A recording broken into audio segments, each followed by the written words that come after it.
Hello, and welcome to The Hump with Katie Thiroux. I'm your host, Katie Thiroux, and I'm bringing you interviews with some incredible artists, finding out why are they so amazing, how did it all happen, and what can we learn from their journey. Before we get started today, I'd like to thank our sponsors, and first up, we have Jams World. Okay, by now, you all know how much I love Jams World. I'm wearing a Jams World right now. It's a clothing company that's been family owned and operated in Honolulu since 1964. The fabric keeps you so cool and so comfortable because it's 100% spun crushed rayon. Plus, it's real art that is screen printed onto the fabric, and I feel like I'm wearing something that's so unique made just for me. Go to jamsworld.com and use the promo code JAZZ15 and you'll get 15% off your entire online purchase. That's jamsworld.com. Up next, we have Kolstein's, and Kolstein's is my most favorite string shop in the entire world. They're based in Long Island, New York, and anytime I'm in New York City, I make a special trip out to Kolstein's just to see what new things they've got going on. They do everything from instrument repair to building basses. They make beautiful double basses, bows, strings, rosin, you name it, they do it. If you're ever in the area, make a special trip yourself. The staff is also so knowledgeable and so kind. It's just so much fun to be there. Go to Kolstein.com and use the promo code Katie10 and you'll get 10% off your entire online purchase. Or give them a call and you'll get the discount as well. That's Kolstein.com. And last up, we have DiscoverDoubleBass.com. This is just an awesome resource for bass players of any stage of your career, from a beginner, intermediate, to professional bass player. I find things on this website all the time that I'm like, wow, I never had thought of that before. They also have a really cool YouTube channel with so many free lessons, so give it a look. That's DiscoverDoubleBass.com. I'd also like to remind you that I'm releasing new episodes of The Hump every Wednesday, every Hump Day. Download and subscribe on Apple Podcasts, Spotify, YouTube, and go follow us on Instagram at The Hump with Katie. You don't want to miss a beat of what's going on over here. There's no other way to put this than just to say that I'm super excited to bring you our guest today, bassist, educator, and composer Rufus Reid. And of course, I had to call him the Evolver, and you'll find out why. And I think that even if you're not a bass player or not even a musician, that you're going to find this really fun. It was just such an interesting conversation. So without further ado, here is Rufus Reid. There she is. Hey, Rufus. Can you see me? I can't see you. I can hear you really well. Okay. There you are. How's that? Great. That's how most conversations start off these days. Can you see me? Can you hear me? Yeah. Right. How are you? I'm great. How are you doing? We've never met, have we? No, we have not. I would have remembered. I would have to. I believe that. But I remember your playing. That's wonderful. Thank you. Can you hear me all right? Oh, yeah. It's Clearly actually enough? It's crystal clear. It's beautiful. Okay, great. Awesome. Well, first of all, thank you so much for taking time out. I'm going to say your busy day. I know you're still busy. Not everyone is busy, but... Well, it depends on what you want to call busy. There's always something to do around the house. I am busy. I try to keep my fingers lubricated a little bit, and trying to compose a little bit as much as I can, and it fluctuates daily. So yes. Yeah, that's kind of the joy of it for me. One day something happens. Well, we're blessed that we actually have our music to either mentally get involved with or with our instruments. Yeah, that's so true. Well, if you don't mind, I'd just love to get a little bit of history from you, and I'm so interested in the music that you play, your compositions, and just kind of how you became to be Rufus Reid. And well, that's a whole nother thing. But yeah. I know you started playing trumpet, but was that actually your first instrument?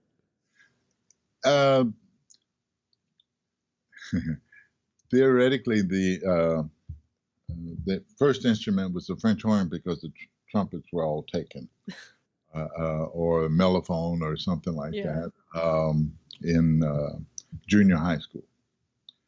I was raised in Sacramento, California, so And we didn't have money for private lessons and any of that stuff. We're talking about early 60s, like 1960, 61. But eventually, in high school, I eventually got the trumpet.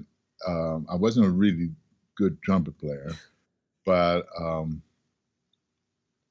my brother had given me walking, Miles Davis, and of course, he didn't know much himself except it was a trumpet player, and he knew that, and that, and I loved it, not knowing really what it was. It just was fun to listen to.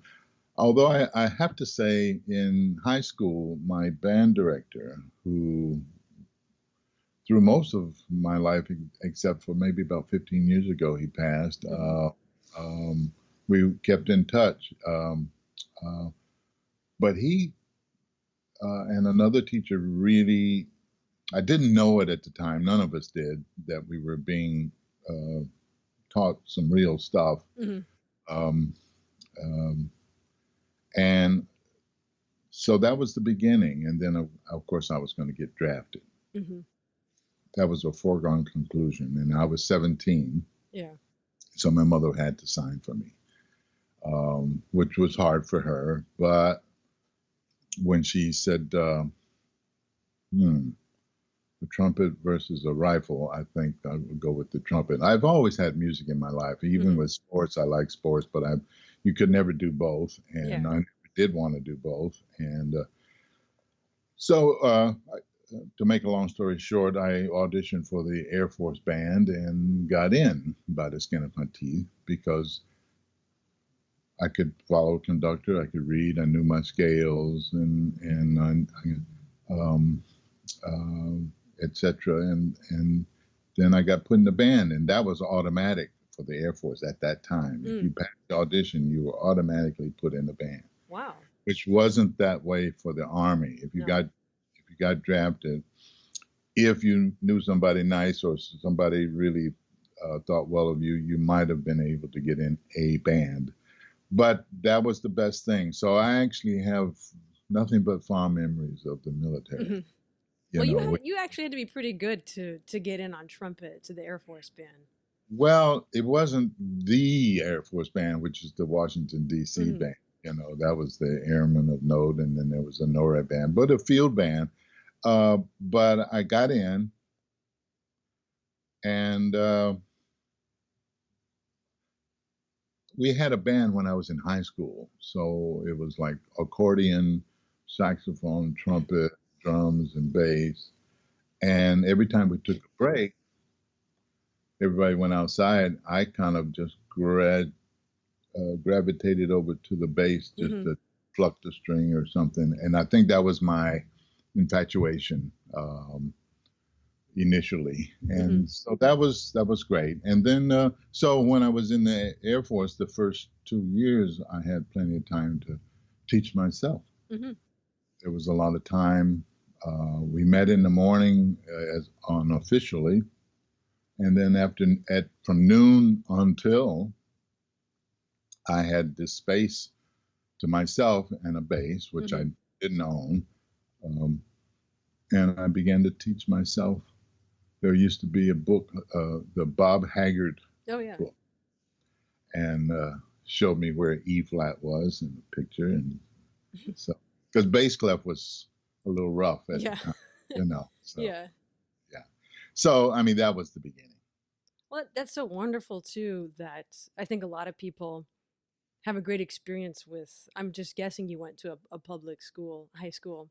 Oh, yes. And Sacramento High. There you go. And you get those educators that are just, like you're saying, they're not telling you how great this information is. It's just, oh, check this out. Try this scale. And it's just, we don't realize maybe till years later what a wonderful impact that was, especially when nothing is forced, right? Oh, the band was pretty good. You probably know the name Mel Martin, tenor saxophone player. Well, we were in high school together, and Vince Laudiano. Oh, cool. Who we're still in touch, His birthday's the same as my son's. So I call them all the time, and so, and they'll tell you, God bless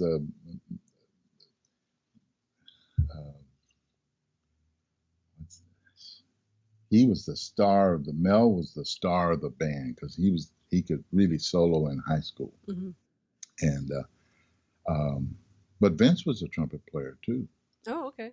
And then he had to play something wasn't happening with the mouthpiece and his skin and whatever. So he went to the drums at the dismay of his father, So, but we had big bands. We had what at that time they called them dance bands. Yeah. And then we played in the pit for the school play. We marched, and then we had a dance band. But we would go. I'll never forget this because this was it was almost like it was yesterday. We went to one of these festivals, and the band director, his name was Mr. Penman, Aubrey Penman, and he took us to Long Beach, and we went to the LA Union to listen to a rehearsal of a big band. And the saxophone section alone sounded louder than our entire band with drums. I had never heard, I didn't know saxophones could even play that loud, but, and we also played some of the original, was it Little Darling? Oh, yeah. Thing. And so, in retrospect, he actually was showing us a lot of things, and we had a fun. So, so that was really great. And eventually I got into the Air Force and started studying the bass, and here I am. Yeah. And we'll get to that in a second. You're an amazing educator, and I mean, the Evolving Bassist, that's a whole nother thing. But, just like a teacher, like Mr. Penman planting those seeds. It's like, okay, let's go to this festival. Here's a professional band. This is what that sounds like. But again, probably not saying you have to listen for this, listen to that. You just kind of soak it in. Took it in, yeah. And we were blown away, I think, because he was a taskmaster, although we all loved him, but everything we played was really, really good and fun, and I was like third or fourth trumpet. So fast forward a few years, and because this is how Mel and Vince would tell me, because they kept up and following everybody, and then this Dexter Gordon record comes out, and they see that the bass player is Rufus Reid. We went to high school with the Rufus Reid, but that can't be the same Rufus Reid because he was a sad trumpet player, and then that's when our relationship reconnected after high school, and to this day there were still a handful of us that were professionals trying to do it. Yeah, and then the last thing I'll say about, because I love public education, and I mean, almost every high school in America has a jazz band, right? Some sort of form of it, and that's kind of been since almost forever, since like music has been in school. So I think it's just just a wonderful thing for, even if teachers aren't going deep into it, at least students are hearing like the name Duke Ellington, right? And maybe if it piques interest, you look into it. I mean, the ones who really want to know will find a way. Were you born and raised in California? Yeah, in Los Angeles. Oh, okay. So I had the really I had awesome parents, and anytime someone was in town, I remember seeing Ray Brown. I got to see Ray Brown twice. Ooh. When I was 12, the year he passed away, or if someone was in town, I remember because like my mom didn't have a lot of money either, so she would drop us off at the old Catalina's. My brother and I, my brother plays bass, and she would wait in the car, and they'd let us get 2-for-1 tickets, or you'd go to the Jazz Bakery or something, and just you find a way. Right. Yeah. So your brother's a bass player too. Yes, yeah. Wow. My mom actually plays bass as well. Wow. House, house with low tones. Yeah. Okay. Yeah. Great. Well, I kind of want to, now that we're on this kick, because I just talked to somebody else, and I find a lot of people can get overwhelmed. Maybe they start bass later. Maybe they even start music later. And you picked up bass. It was Let's say, basically 18. yeah. And most people, I mean, nowadays, they're starting at 6, 7, 8 years old. But you saw, after you kind of self-taught yourself, you went to some classical bass teachers. Yes. When I was in the first Air Force band, there was a French horn player who was a classical bass player. But of course, he played French horn, so he got in the band there. But so he showed me some things, and which was still kind of difficult at that time of putting that discipline together. And then I got shipped to Japan after 2.5 years, and I was in Montgomery, Alabama, and that was a tough but great time in a sense because of what was going on politically, racially, and but I saw Ike and Tina Turner and Bobby Blue Bland and James Brown, and saw the first Motown review from Detroit. And I didn't want to go, but this girl wanted to go, and I said, okay, I'll go with you. And then the band came out and played a whole hour before the show actually started, and it was jazz. And I said, and that was a revelation to me. I said, oh, you can do both those things, And then we would go to a club, and I heard this jukebox, and people were dancing. I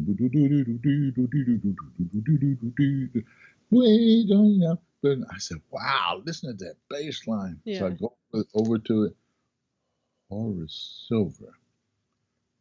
And that was the beginning of that. Oh, yeah.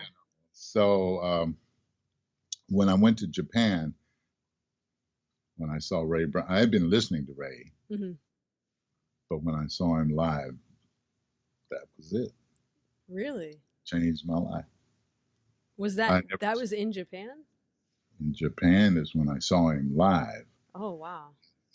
I heard records. Yeah. And I had records, but nothing like seeing that man up front, boy. No. And in Japan at that time, there were big halls, and this was the time when Bobby Durham was playing drums with Oscar Peterson. Yeah. And so that was an amazing thing. This guy was grinning, and he was swaying back and forth, and bullets were coming out the bass, and that's it. So eventually, then I got a chance to meet him, and that was an experience. And then from that, he began to follow my career much later. Oh, didn't we meet in Japan a long time ago? And so he was very encouraging right away. It was amazing. Then I saw Duke Ellington, Modern Jazz Quartet, Horace Parham. Japan was like amazing at that time, and it probably still is, and has been for many years. But at that time, there was like tons of music, Americans, because I hadn't really seen from that point. I did see, I guess when I was in high school, we used to sneak into this hotel, and I saw the Stan Kenton. Oh, nice. Yeah.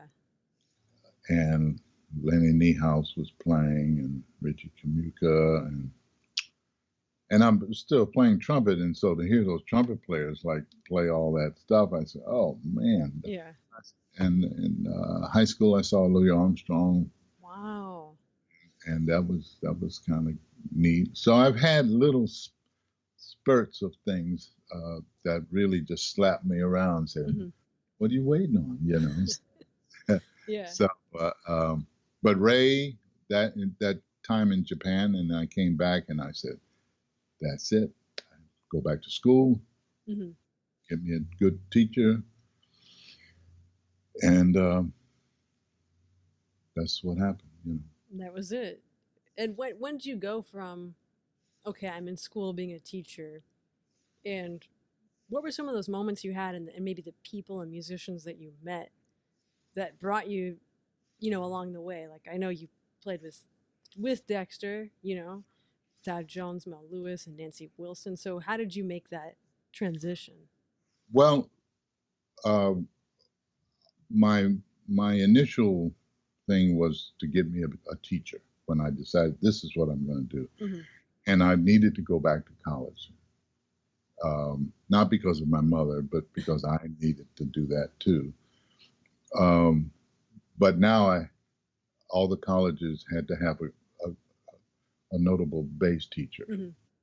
So I went to UCLA. I got accepted there. I got accepted at Oberlin. I got accepted at Indiana University, and I got accepted at Northwestern.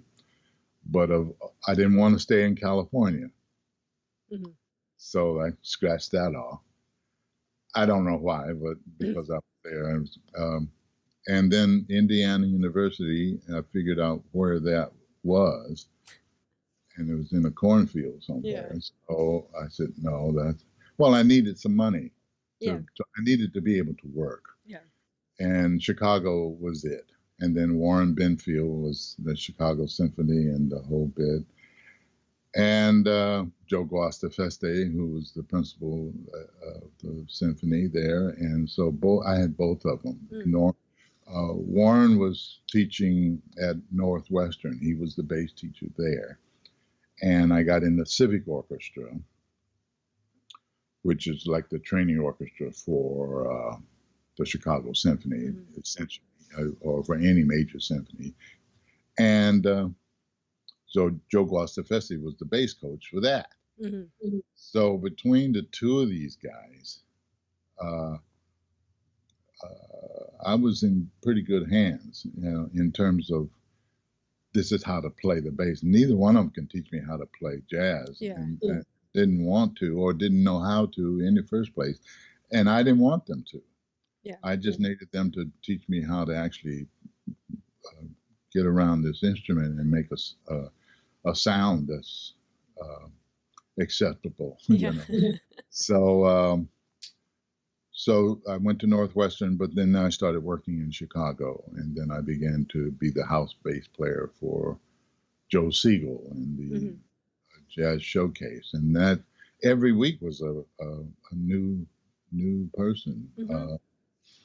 So that was like going to college right there. Yeah. Every week playing with somebody, who was older than I and had a name, and was thrilling. Yeah. And then I really got a chance to see what it was really like. Yeah.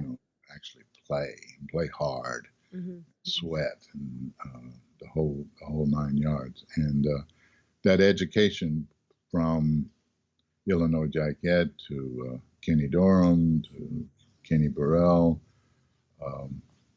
McCoy, wow. But that was Ira Sullivan, all a host of people. And so Chicago was very, very good to me. And of course, Eddie Harris was from there. And I fell in love with his music when I was in Japan. Mm-hmm. The record, The End Sound. Yeah. With Freedom Jazz Dance. Mm-hmm. And Ron Carter, I said, oh man, who is that? Vic Higgins, oh man. So I had a lot of work to do. Yeah. Yeah. So that was. When you were on at the Jazz Showcase as the house bassist, for all these amazing musicians, you never knew what they were going to play ahead of time. No. Yeah. Most of them we didn't even have. They just said, this song? It's in this key. we hardly ever a sound check rehearsal, which went just, do you know this, do you know that, and they may play a couple things just to see if you can really play, and then we played the gig. It was Friday, Saturday afternoon, matinee, Sunday matinee. That was a big deal. But the one band that came in that kicked my butt was Harold Land and Bobby Hutcherson. Oh. They came in with their own music. Yeah. And they demanded a rehearsal. I thought that was the hippest thing. Yeah. Because they it's not that the other guys didn't care, but it was new music. It wasn't the standards and stuff that you were expected to know. And I thought that was very impressive to me. And the music was fun and different for me. And they were really fun to be around. And then the best part, they took me to Europe after I graduated. First time. So it was, that was my graduation gift from Northwestern. Yeah. It was 5 or 6 weeks in Europe. Wow. With Indugu. Wow. He was 19. Yeah. Time. And Bill Henderson. Oh, cool. Yeah, and then Harold and Bobby and myself. And so that was the first time. I had been married a couple of years, and then so my wife went with me, and that was the time that we began to really understand what 24/7 was, you know. Yeah. Kind of like now, you know, everybody gets to know what that is, that hang time, and it was wonderful. And so Harold Land and Bobby were very wonderful, and then that was a very special time. And then I came back, obviously, was working, and did some great musicians in Chicago, even to this day. But back then, it was pretty special. But when Harold Land and Bobby Hutcherson came to Chicago, I had to pump it up. Yeah. I mean, I really had another level. Oh, and of course, I didn't really know that. The other guys did too in a certain way, but it was usually a local rhythm section plus one person. But between the two of them and the music, it was amazing. So, but when they left, it was like somebody had just took something away. Yeah. And I didn't like that feeling. And then I realized what I needed to do. And we'd always wanted to come to New York, but we were never financially ready or even mentally ready to do those things.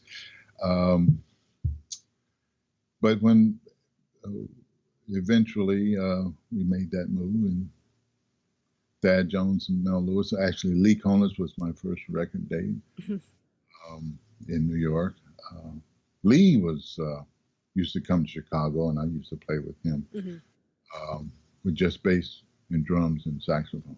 That's a whole nother thing. Oh man, did I not know that?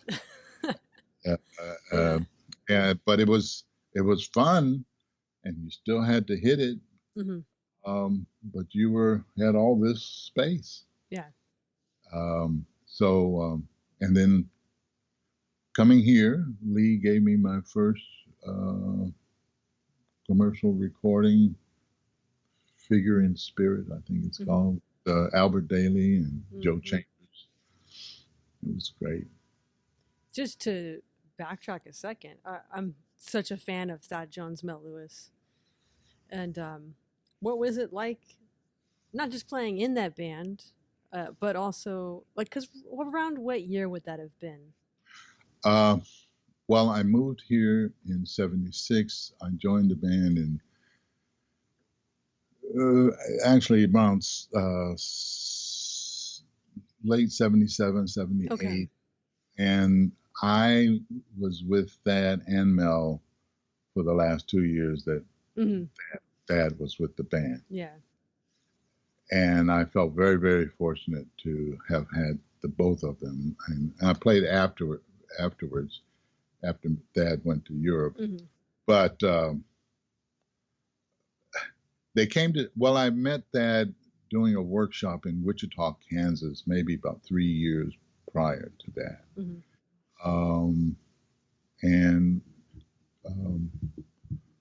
We, I was a guest and he was a guest, and then we had to play together. And so, and he said, "Man, you need to come to New York." I said, well, I'm getting there. Yeah. He said, okay, let's go get some ribs. So that was the beginning of the friendship, and then the band came to Chicago. He had told Mel about me, and George Mraz was about to leave. And the band was just screaming. I mean, it was amazing. But I had almost 2.5 solid. When I came here to New York and played with that band, I didn't have to do anything else. We were that busy. Wow. I'm sure there were some other little gigs here and there, but we were traveling around the States, and we went to Europe once, I did with them. And, but playing the music night after night and knowing the charts, and you still get goosebumps when you hear certain things, and my leg is touching the bass drum, so I can feel Mel. I hear him, but and he didn't use the bass drum a lot, except for real accents. But man, you've been in the Vanguard, so it's close. Yeah. But it was very thrilling. And actually, that was my introduction into New York City. I just appeared, and people said, who the hell is that? Where did he come from? And because it's set down credentials. Exactly. It's nice to come. You have a job, and then you've just met 20 other people. Yeah, it was amazing. Well, I was coming to look for a place to live, and Mel said, well, if you come in on this date, we got a gig on that Sunday, and you can come in and play that Sunday and then play Monday night. I said, really? Great. So my rehearsal was on the bus, and you know what the first tune was? Let's see if I do know. Oh, well, I'm thinking 3 and 1. No. Okay. What was it? Tiptoe. Oh, okay, great. That bass line with the trombones. Yeah. But that was, I already knew about that, so I had already done my homework, and but that's the first thing he called. It was a test. Yeah. But I love that band. In fact, I was just visiting Jim McNeely last week, and we were reminiscing because, Harold Danko was with me most of the time, but Jim came in and played piano when Bob Brookmeyer was leading the band after Thad. And so Jim and I have been very, very close, but we were reminiscing some old YouTubes, like, it's thrilling to hear that music. I could only wish that I could write something that would have that kind of groove. 50 years later, it still sounds. The groove and the composition, and I feel like Thad wrote for every person in the band. And as a bassist, there's just so much space for the bass. Oh yeah, he gave me a lot of room to choke myself. But when he wrote stuff, of course, in the early days, I said, well, let me see if I can play something different than and it was always awful. So I always read what he wrote, because he he sculpted, he crafted that line, but there was so much other room to play. So it was the best of both worlds, so that was the highlight for me for the first 2 or 3 years here in New York City, playing every Monday night. And even after I had left the band and gone with Dexter, I would come home and then I'd sub on Monday night or something just to get the jolt again. Yeah. But it was very special music. He was a special, and Mel was a piece. He was a piece of work, but he was also he was so consistent. And this one might be interesting to you because he told me this. He said, "I have a symbol for you, that for your sound." I said, "What are you talking about?" He said, "I have a symbol for George's sound, and I had a symbol for Richard Davis's sound. I got one for yours." And no drummer before or since has ever said that to me, And if you couldn't play with Mel, something was terribly wrong with That you. is what I've heard. I heard it was just so easy to play with him. Yeah, so easy to play. Listen. Yeah. And he would rumble back there, and because he didn't play, I know he knew it, but he didn't like all the rudiments and stuff. I mean, he just had a mass of sounds. Yeah. But when the band was getting ready to scream, boy, you could just, it's thrilling just talk about it. Yeah. I can't talk to too many people who don't know. Yeah, exactly. Yeah. That's amazing. And then kind of like, it's cool you were in that band after it kind of had its identity, its sound, and then going to someone like Dexter Gordon, who had been playing for years and years, joining him at that stage in his career. What was that like? That was quite special. We made the recording because he finally got this Columbia deal, and it was Victor Lewis and George Cables, and Bobby Hutcherson was on that. I mean, it was a lot of people. Slide Hampton had done all the writing for that, and he had written some great notes for me to play and solos, some arco solos. I mean, nothing really long, but just had to be on it, you know.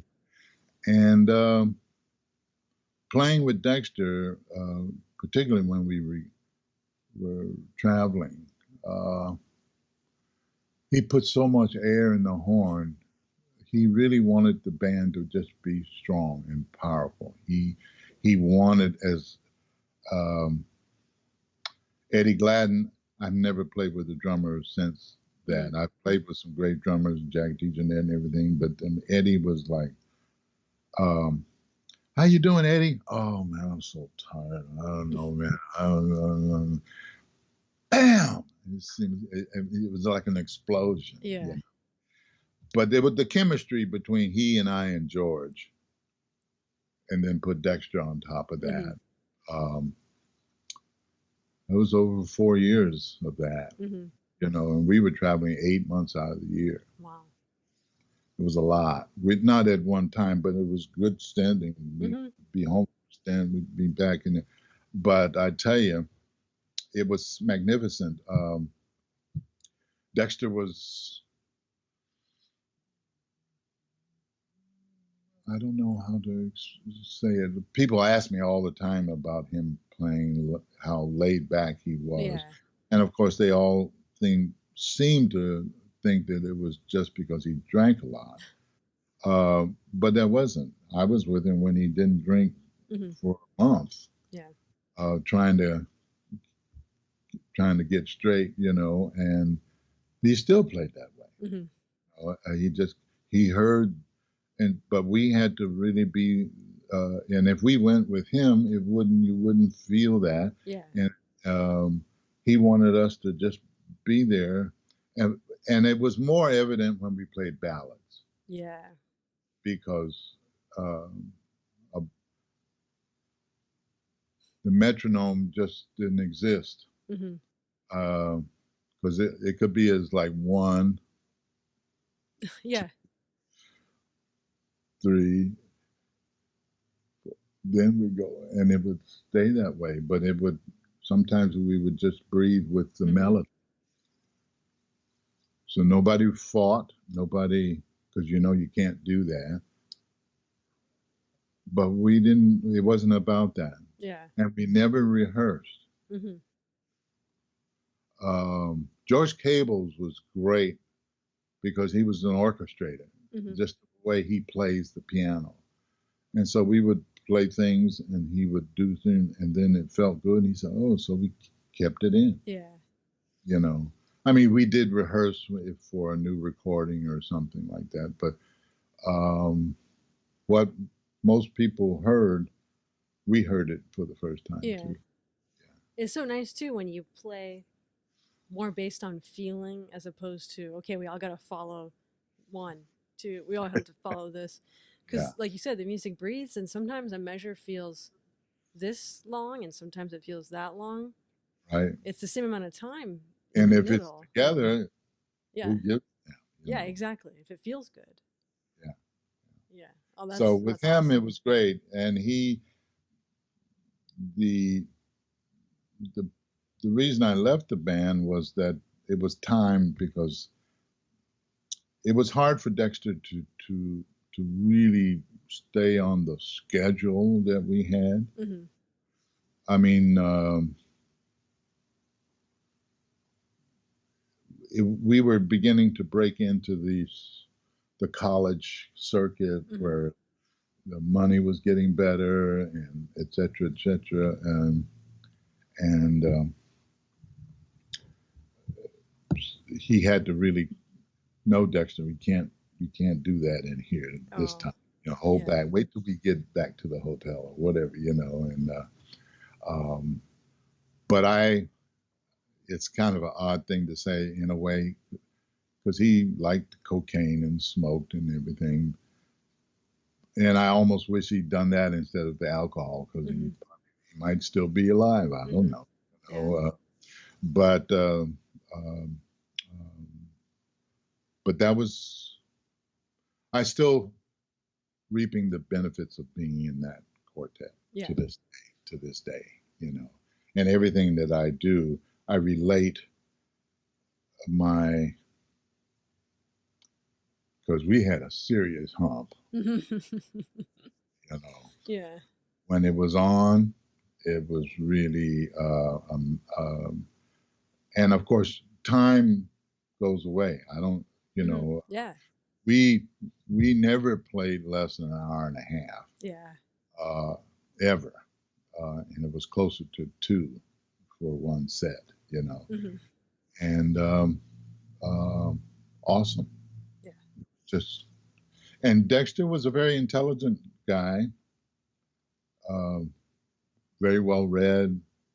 Newspapers, comes from a very, I think his father was a doctor or somebody, something like that. But I mean, he was not stupid. He was stupid to get involved with the drugs and stuff.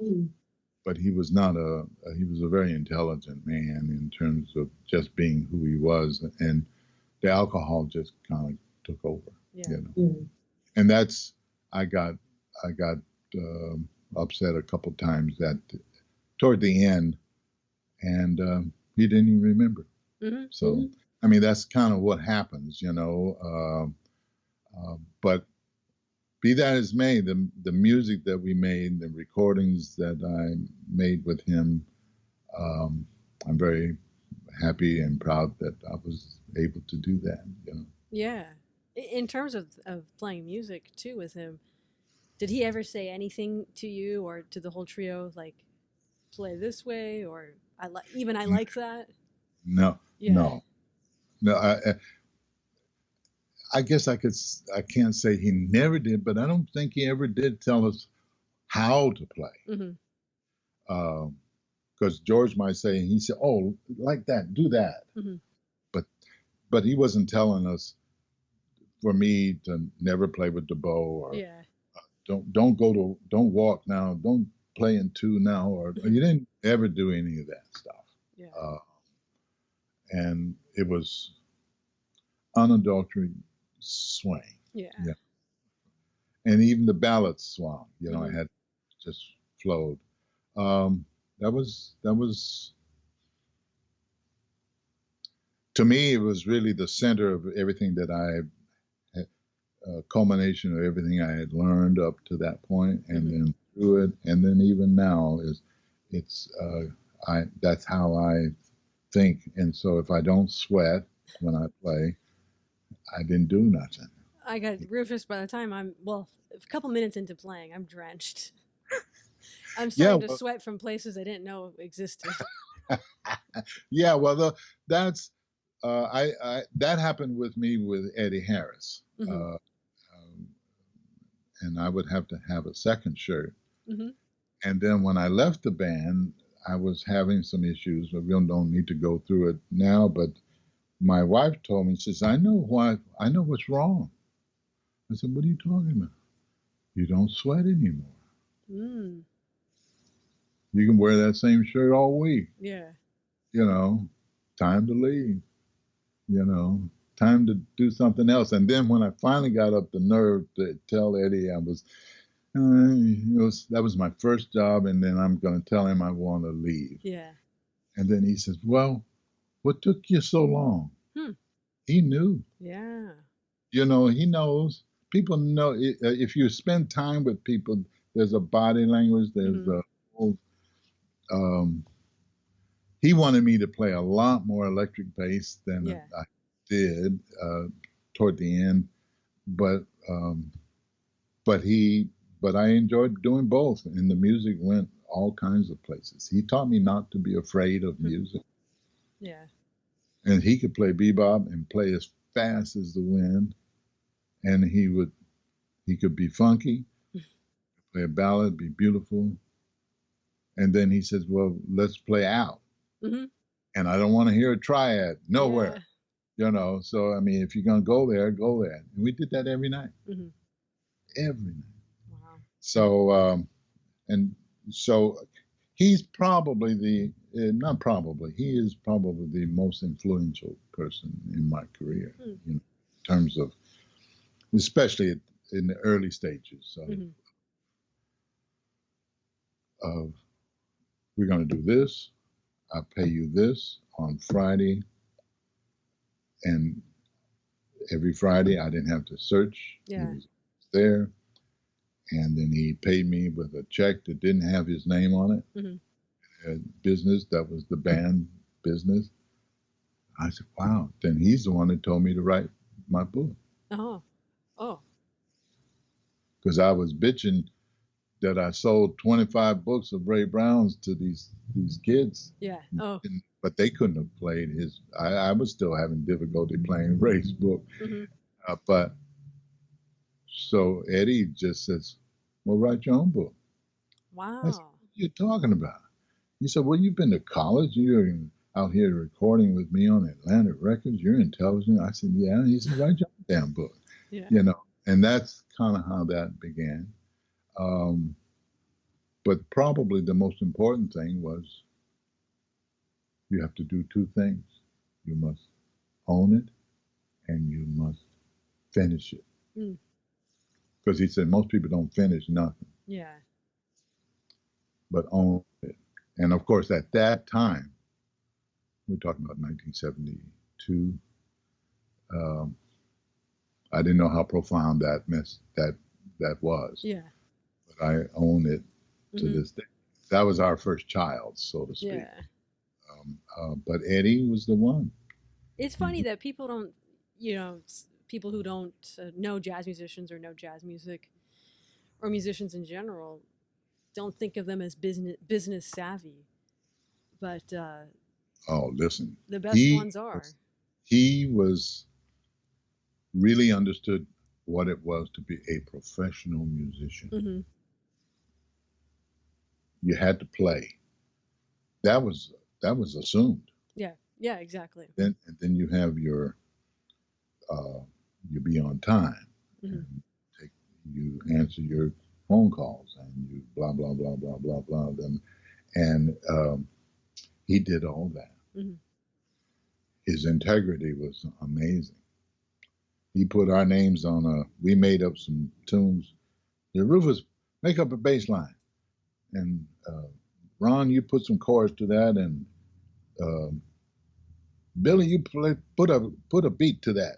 And I'll put a melody over the top of it. So we did that all the time. But what he did was put our names on the copyright. Mm-hmm. So to this day, I get a little royalty check. Yeah. He didn't have to do that way back then, you know. So that's what I mean about his integrity. But this guy, business-wise,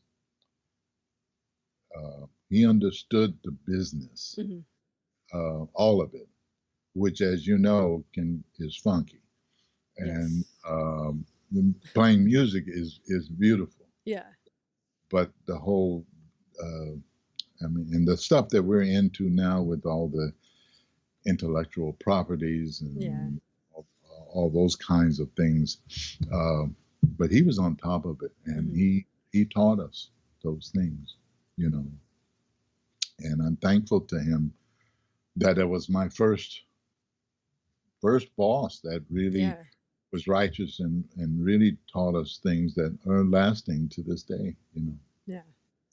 That's a wonderful experience. Well, kind of, I don't want to take too much more of your time, but I am interested about in your, you're an amazing educator, and then also a composer, the composition and the large works that you've written. So I guess, was the Evolving Bassist your doorway into education, or were you kind of always in that vein? Pretty much. It really, when I said I met Jamie Aebersold playing with Eddie Harris. And he approached me. He says, would you like to do a workshop with me? And I said, well, what's that? Because I didn't know what that was. And it was in North Dakota. And I said, okay, you know. So we went, and it had some kids, and it was the beginning of his stuff, of just teaching, and I had 25 little bass students, and they knew nothing. Yeah.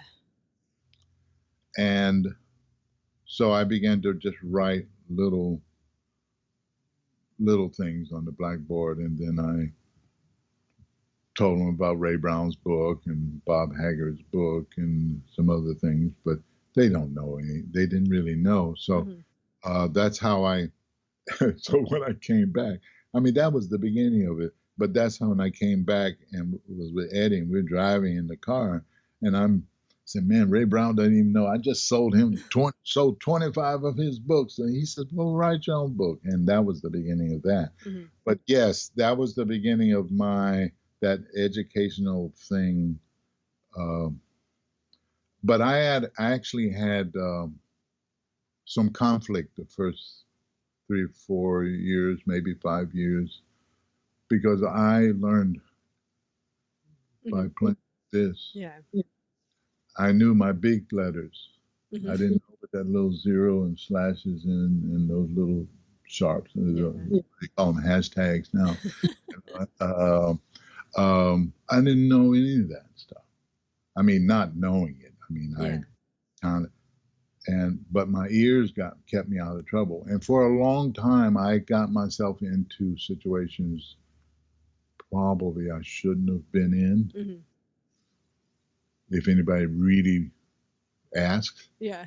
But when they heard it, it felt good because I could move and to make it feel right. And the feeling was always there, but sometimes the notes. But eventually I began to be more aware about, and there was always a conflict with me playing a fifth on a augmented fifth chord or dominant seventh chord, and somebody busted me on that once, and I said, "What are you talking about? I don't hear any. What do you mean?" You know, um, because all the people I played with in Chicago and all those, you know, nobody ever said anything about. Yeah. Most of those guys, including Dexter and Illinois Jackette, they saw C7. They never saw the whole kitchen sink. Yeah. You know, of every little. And nowadays, the kids who are learning, they dive for those hip numbers, high numbers, and they don't even know what kind of chord it is. Yeah. You know, and so I began to become more aware of, okay, when, how, when you can get away with it, when you definitely can't get away with it, but you have to listen to it. And if you don't know how to do that, and of course, my role models with Ray and Paul Chambers and Oscar Pettiford, you know, Oscar Pettiford used to kill me. Yeah. I mean, still does. I mean, that's how I began to really like take melodies and solos and stuff. But so between he and Ray and Paul, I had enough to do. Yeah. You know, but that's how I got into the education. And of course, up until 3 years ago, I was teaching with Jamie for 45 years. You know. Yeah. I'm on volume 1. That's some history. And I'm not on all the volumes, but I'm on that one.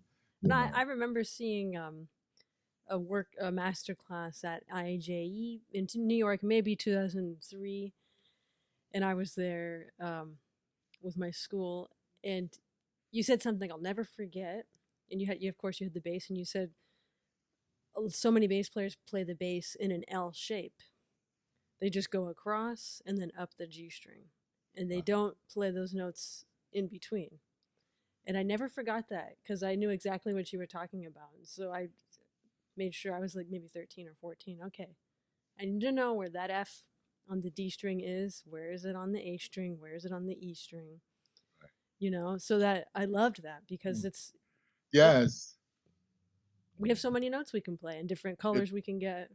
It liberates you once you begin to really, and that took me a few minutes to really.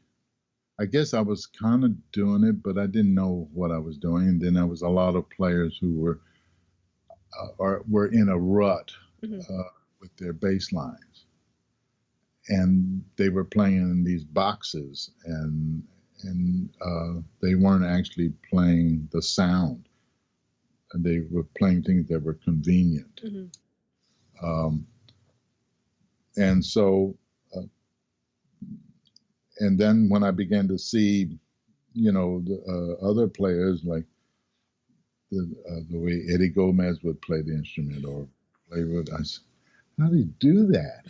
You know, and but just to play across the instrument, and there's all kinds. And now the bass players have exploded, you know. So, but some of them still can't play the quarter notes too good. So that's kind of interesting to me. Yeah.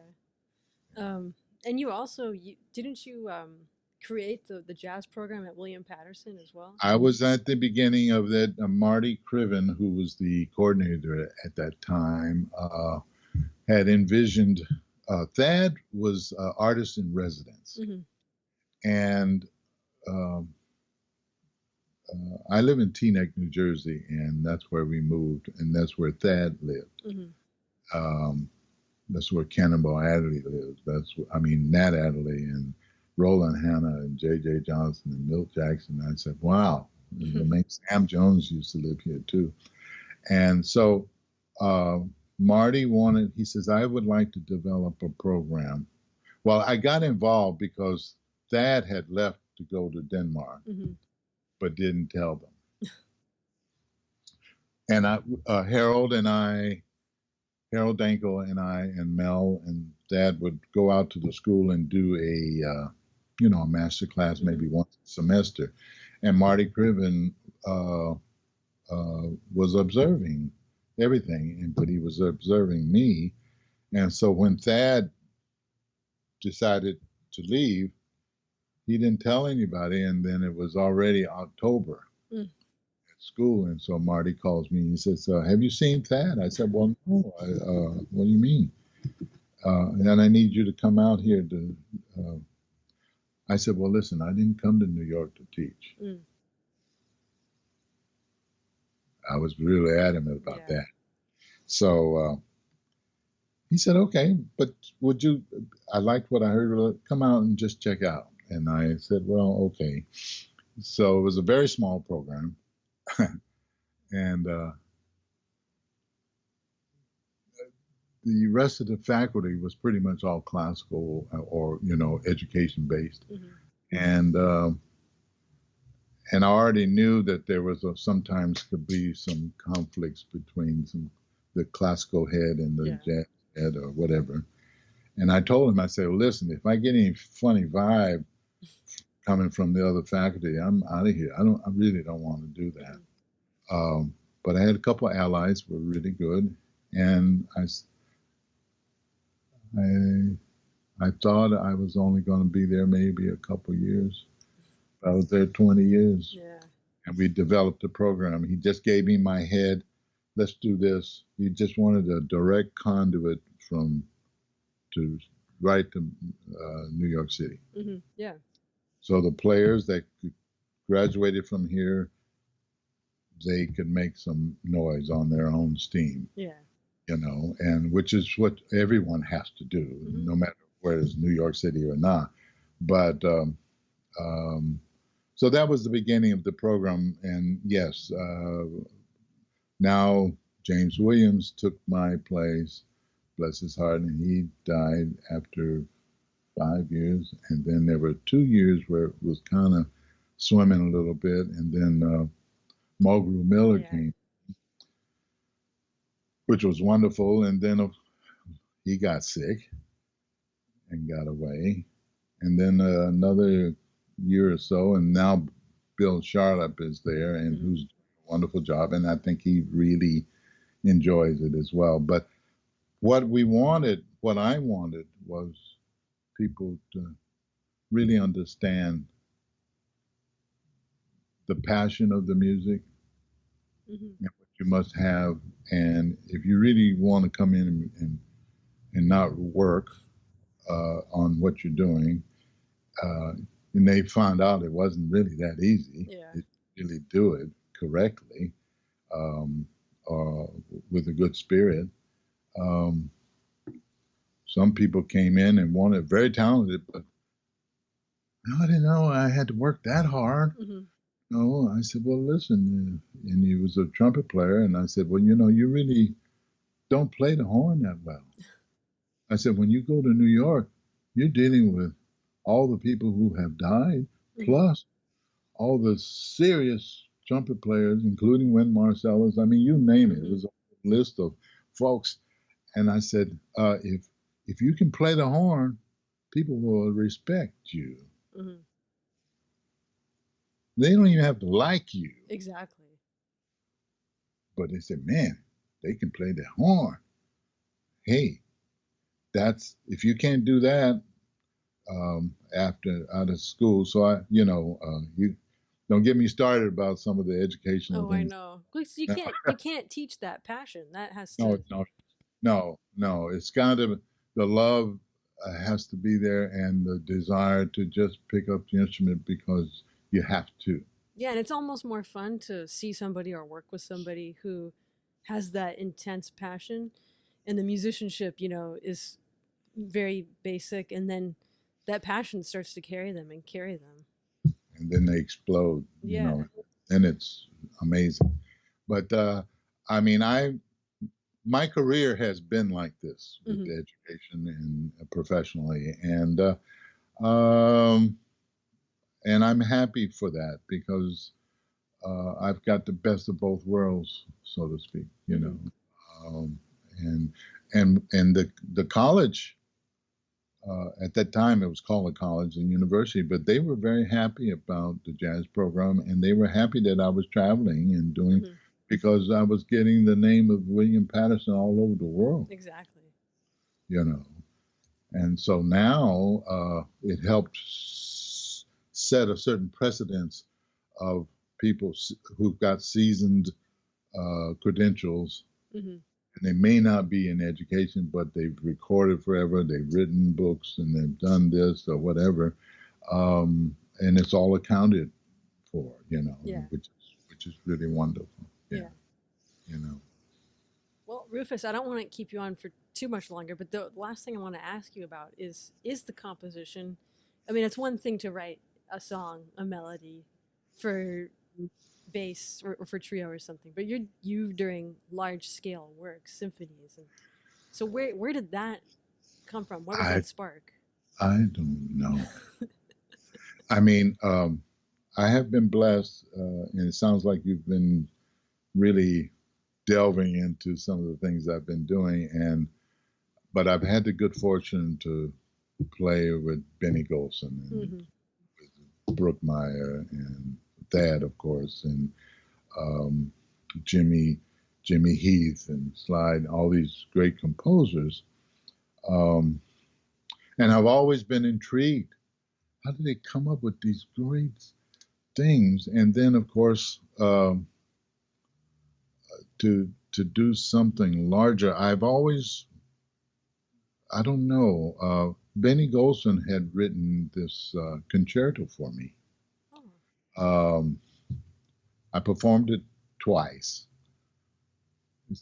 It was almost 30 minutes long, and it kicked my rear. I mean, big time. And I performed it once at Alice Tully Hall with the orchestra and the trio. If I had done it maybe 2 or 3 other times, I could have done it from memory, and I would have been able to.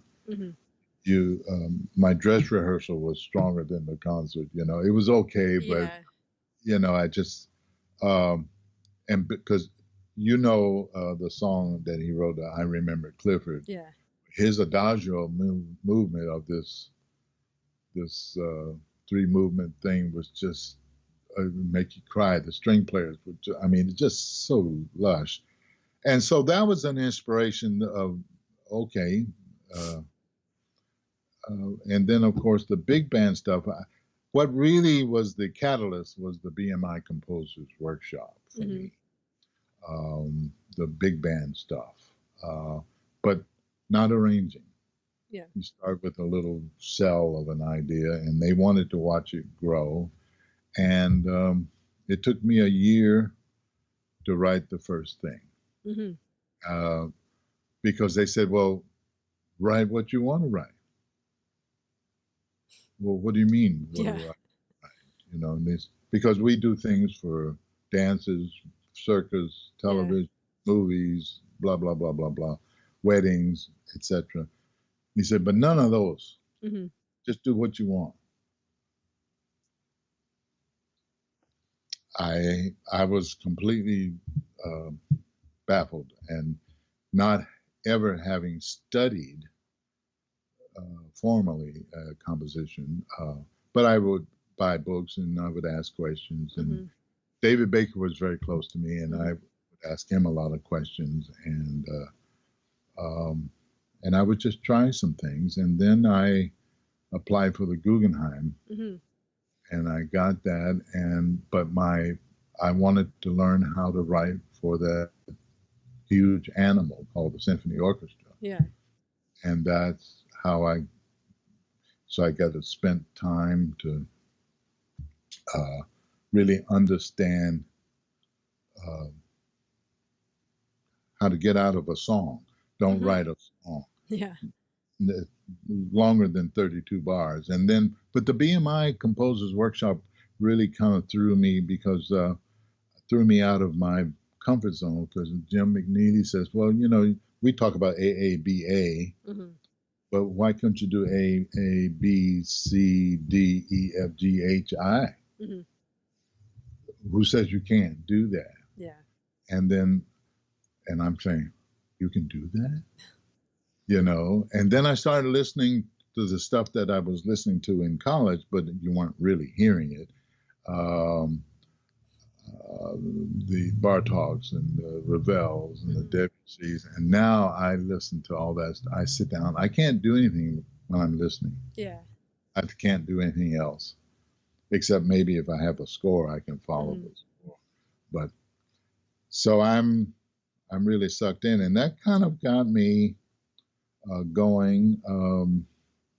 And then I got a commission to after the one person had heard that symphony that or three movement thing. It's not really a symphony, but then they gave me a commission to write something else, and I just wrote something that I haven't heard yet because of the pandemic. It was supposed to be piano, flute, and clarinet in April, but so I have yet to hear that one live.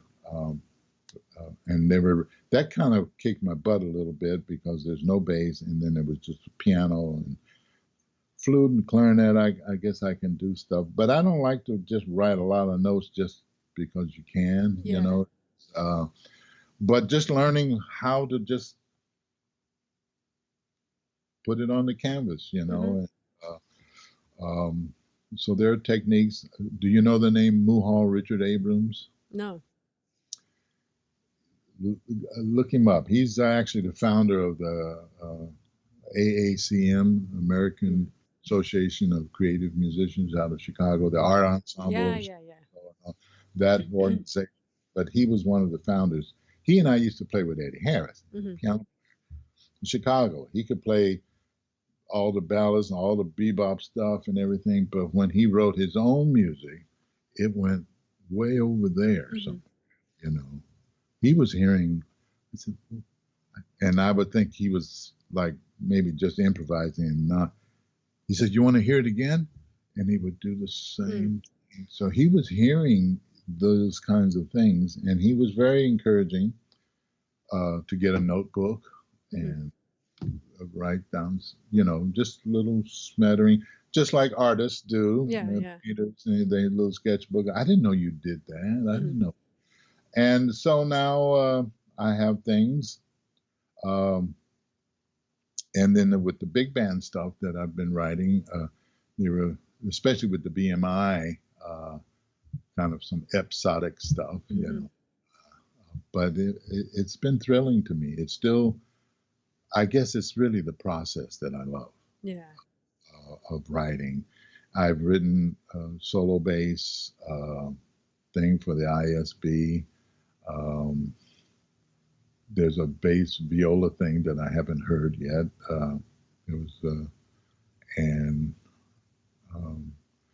Do you know the name Diana Gannett? Of course, yeah. Well, I wrote something for her that she played, and I was just like, she would play a whole note and give me goosebumps. Yeah. You know, I mean, it was amazing. So, and that was the beginning when people began to hear that. I didn't know you did that. And a lot of times I didn't know I did that either. You know, it just kind of flowed. And so I really enjoy that process. And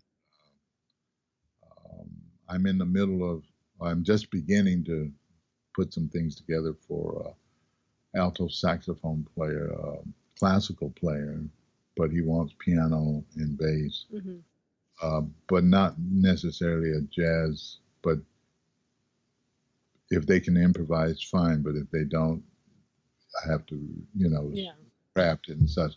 So that's going to be a challenge, you know. But I still like songs. I love melody. I love John Corigliano, the Red Violin. I could listen to that all day. You know, tremendous music, tremendous music. And then I just, well, I know you probably know this recording. Well, there's two I'd like you to, with Shirley Horn. Okay, which ones? Here's to Life. Here's to Life, yeah. Ballads, Oh, the tempos. I listened, but that recording, that production with Johnny Mandel and Oh, I everything, know. I realized uh, John Clayton and I were talking about it because he said, "Yeah, I wish I was on that date." In fact, he said he couldn't be on that date or something, and I think Chuck DeMonico was playing on that one.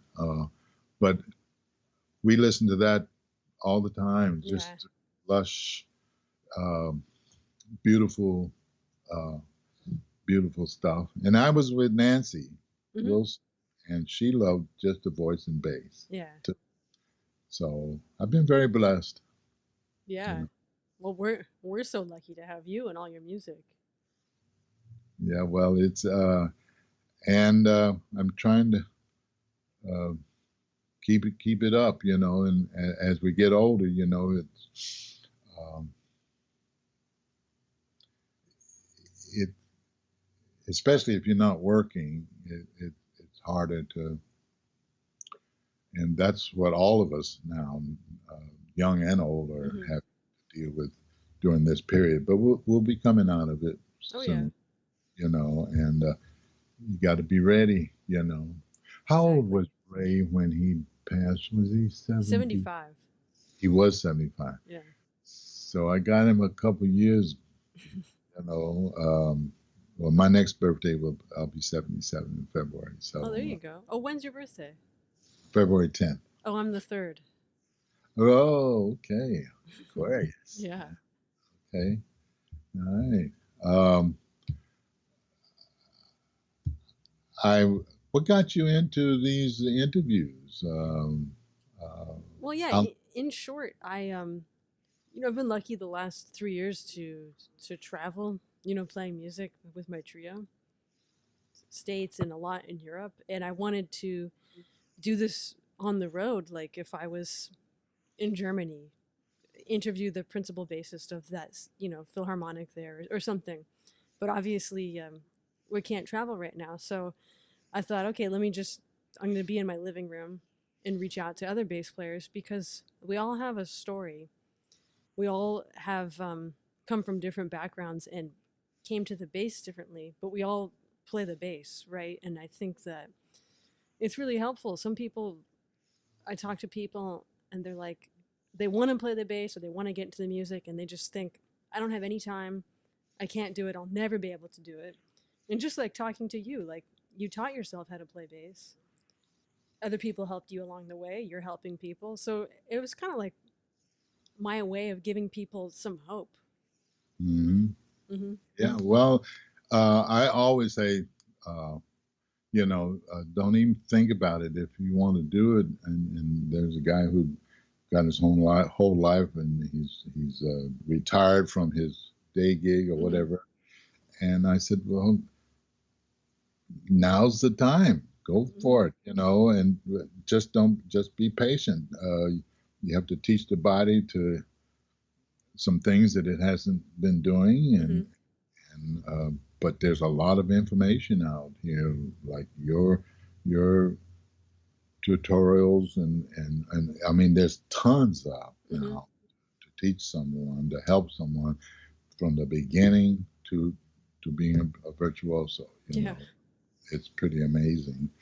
And the mere fact that we have this ability to do what we're doing right now, I mean, I think the whole world would be a little messed up right now with the pandemic, and there was no internet, there were no cell phones, and none of these other things that we've grown to be affected by. I mean, we can't seem to get but one of the things that I like is that if the electricity goes out, I can still play. Yes. Yeah. I know. And that's really that's kind of it, But it's my pleasure to be able to speak with you, and hopefully one day we'll get a chance to meet in person. And I would love that. And maybe even play a duo. Oh, I would so love that. Well, So Rufus, thank you so much. I really appreciate you taking the time and sharing your story with us. It's so inspiring, and please continue to be safe. I can't wait to hear what you're gonna write next and what you're gonna play next. yeah, well, me either. And that's the fun part. I mean, Yeah. you want to continue to contribute. We as musicians never retire. We just kind of fade away, because the music,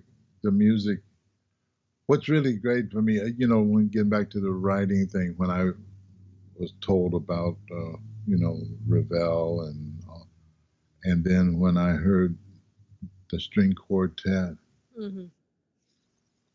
that's over 110 or 15 years ago. Mm-hmm. And if I could write that now, it sounds great now, Mm-hmm. today. Yeah. And I think when we talk about that and all the people who were, all the Wayne Shorters and all the, the people that we love, wow, it's amazing. And Wayne is quite an inspiration too, because of what he's done, but what he's doing. Mm-hmm. He's not well to travel anymore, maybe play so much anymore, but he's writing. Yes. Yeah. Yeah. And I'm kind of stay in touch with Patitucci a little bit, and he tells me a little bit about that. But those are the inspirations. And Benny Golson, he's 90 something, still Jimmy Heath, man. Yeah. So Yeah. yes, well, keep playing the beautiful things that you've been playing that I've heard. I appreciate you giving me a call. Oh, thank you so much, Rufus. And again, take care. And I'm so excited to hear more from you. Okay, all right, take care. Bye.